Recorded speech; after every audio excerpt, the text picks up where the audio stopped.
রাজ্যে এসেছেন এসএফআই সর্বভারতীয় সম্পাদক সৃজন ভট্টাচার্য।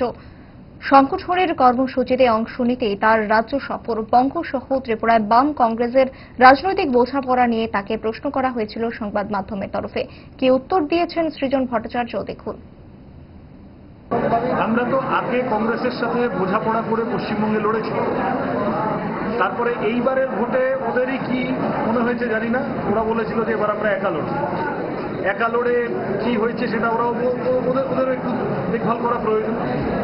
আমরা এইবারও নিজে থেকে বলিনি যে আমরা চাই না। আমাদের রাজনৈতিক বোঝাপড়াটা হচ্ছে যে বিজেপির মতো ফ্যাসিবাদী শক্তি এবং তৃণমূলের মতো ধান্দাবাজেরা, যারা বিজেপিকে চাষের জমি তৈরি করে দিয়েছে, এখন বোঝা যাচ্ছে তো। আগে সবাই বলতো যে দেখো তৃণমূল বিজেপির বিরুদ্ধে লড়ছে, এখন যে মুহূর্তে তৃণমূলের গভর্নমেন্ট চলে গেছে, তৃণমূলের সব রাঘব বোয়ালরা তারা সব ডুবন্ত নৌকা ছেড়ে ঝাঁপ দিচ্ছে বিজেপির কোলে। বুঝতে পারছেন তো যে তৃণমূলটা আসলে ধান্দাবাজের দল, এরা বিজেপির বিরুদ্ধে আদর্শগত লড়াই লড়ছিল না। সেই কারণে তৃণমূলকে বাদ রেখে বিজেপির বিরুদ্ধে লড়াইতে যারা যারা পারবে এসো, এটাই তো আমরা পশ্চিমবঙ্গে বলেছিলাম।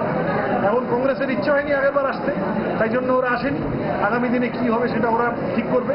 কিন্তু ত্রিপুরা হোক বা বাংলা হোক, সর্বত্র বামপন্থী আমরা এই লড়াই, বিজেপির সাথে রুটিরুজির লড়াই আমরা লড়ে যাব। ওরা বড় লোকের পার্টি, আমরা মনে করি বিজেপি হিন্দুদের পার্টি না। বিজেপি হিন্দু ধর্মের কথা বলে কিন্তু আসলে বড় লোকের পার্টি।